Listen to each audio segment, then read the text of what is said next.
Gracias, mire, subsecretario, muy buenos días y también gracias por acompañarnos en Noticias 7, emisión matinal. Hasta el momento, más de 29,000 contagiados, 32 fallecidos, que es la última fecha con cifra confirmada. La Federación Médica Ecuatoriana solicitó al gobierno que declare la emergencia sanitaria.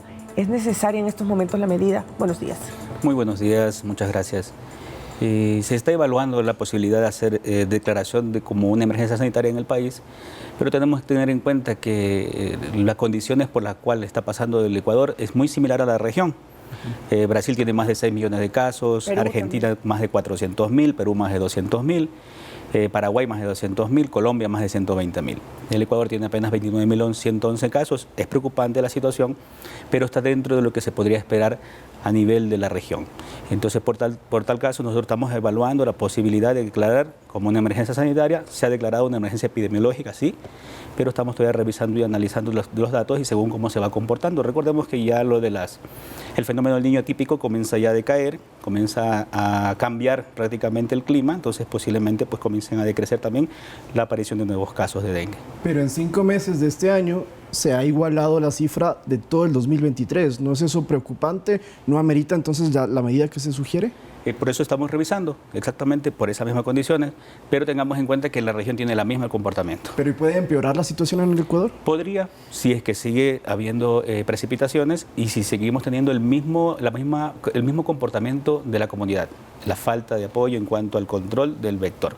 Pero justamente como están bajando las lluvias y el problema de la aparición del dengue es precisamente con aguas estancadas, ¿no podría venir un tiempo donde aumenten los casos de dengue? Y le pregunto esto porque, por ejemplo, en Perú se han declarado la emergencia sanitaria. Sí, pero sí puede precisar eso, puede ser necesario, pero va a depender exactamente del comportamiento que tengamos en estas próximas semanas. Recordemos que en estos últimos días ha llovido muy poco o simplemente ha garoado, y eso podría ayudarnos a que posiblemente tengamos un menor número de casos, por tanto vamos a tener un mayor control de este problema a nivel epidémico aquí en el Ecuador. Ahora hablamos de 27,000 contagiados aproximadamente y, como dijo mi compañera, 32 fallecidos.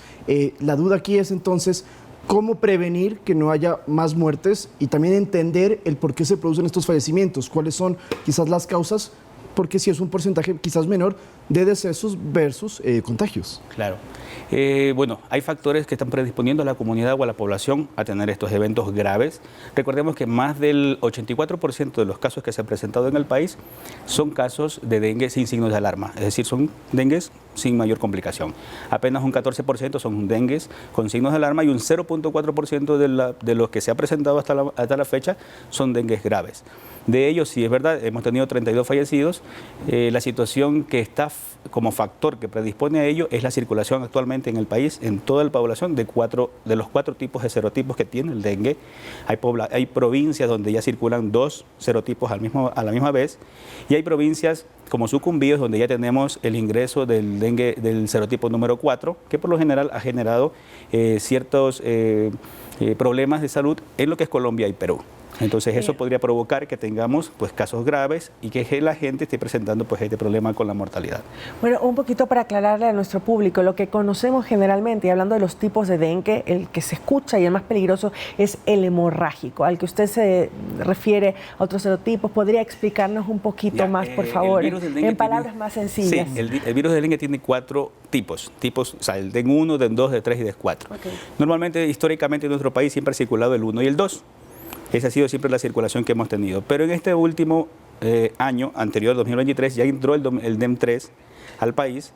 Y en este año, a partir de diciembre y enero, entró el DEN 4. Entonces tenemos que nuestra población no ha estado expuesta a estos otros 2 virus. Y eso es lo que les provoca que tengan ellos una reacción inmunológica muy severa y lo que está provocando posiblemente en algunas personas dengues graves. Ahora, la gravedad por la cual algunos fallecen, teniendo en cuenta que algunos son adolescentes y niños, está provocado prácticamente porque a veces hay una demora en la asistencia sanitaria. Las pacientes prefieren, en nuestro país lamentablemente nos gusta automedicarnos, comprar las medicinas si tenemos fiebre, ir a la farmacia y comprarlo y no asistir inmediatamente al médico para la evaluación. Es decir, que el dengue no es por sí mismo mortal, sino que la falta de atención médica o esa demora es la que podría provocar los decesos. El dengue por sí en cualquier persona podría ser mortal siempre y cuando tengamos una precondición para ello. Es decir, si yo tengo una enfermedad, por ejemplo, una enfermedad catastrófica, si yo tengo diabetes o hipertensión, ya me convierte en una persona de riesgo. Si estoy embarazada, en el caso de una mujer, me convierte en una persona de riesgo. Si soy un adulto mayor, me convierte en una persona de riesgo. Si soy un niño muy pequeño, me convierte en una persona de riesgo. Pero va a depender prácticamente también de la persona y de las condiciones a las cuales el paciente es sometido en caso al diagnóstico y al tratamiento oportuno. ¿Ustedes tienen identificadas las zonas del litoral donde se ha presentado, donde hay más casos de dengue? ¿Cuáles son? En este caso, de acuerdo a las estadísticas, Manabí es la provincia que lidera el número de casos de dengue, seguido de la provincia de Los Ríos. Seguido de ello tenemos Santo Domingo Los Áchilas como tercer lugar, que estuvo hace muy poco tiempo en primer lugar. Parte de ello también ahora es el Oro, el Guayas, Esmeraldas, la provincia de Napo, Sucumbíos, Morona, Santiago. Son los que tienen mayor número de casos.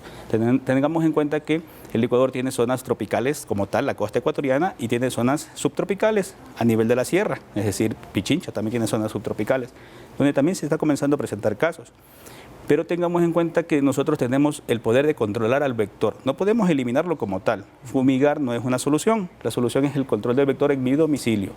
El mosquito del dengue vive dentro o alrededor de mi domicilio porque yo se lo facilito. Entonces, aguas estancadas. Si yo tengo agua que utilizo para algo, pero no la protejo, no la tapo, no la cubro, yo mismo estoy provocando la cría del mosquito como mascota para que me afecte a mí mismo. Ahora, subsecretario, entiendo que existe una vacuna y que ya se la está empezando a implementar en otros países y en el Ecuador también se lo quiere hacer. Explíquenos cómo funciona. Bueno, en este caso existen 2 vacunas a nivel mundial. Una de ellas ya está, digamos, aprobada por la OMS en el 2015, pero aún sigue todavía en proceso de evaluación, porque no ha tenido tal vez los resultados que se han querido. Una de estas vacunas requiere que el paciente haya tenido dengue previamente para podérsela aplicar, porque se ha observado en los estudios que si me aplico la vacuna, yo nunca he tenido dengue y me da dengue, puedo generar un dengue grave.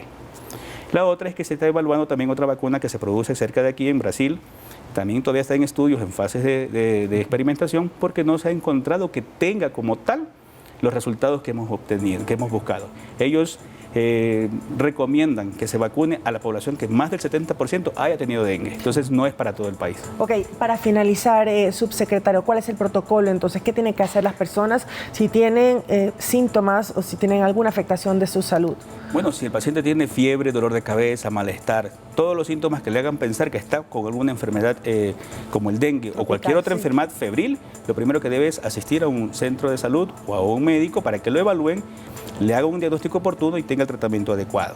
Y lo más recomendable para la prevención de esta enfermedad es tratar de revisar dentro de su domicilio si existe agua que pueda provocar el crecimiento de este vector que es el mosquito. ¿Y a una persona le puede dar dengue más de una vez en su vida? Por supuesto, tenemos 4 serotipos. Yo tengo inmunidad por un caso, si en este momento yo tengo dengue por DEN 1, tengo inmunidad por un tiempo para ese tipo de dengue, pero no para los otros. Perfecto, muchísimas gracias. Hemos conversado con el doctor Ricardo Vizueta, subsecretario de Vigilancia, Prevención y Control de la Salud, sobre el incremento de los casos de dengue en nuestro país. Mile, tú continúas con más.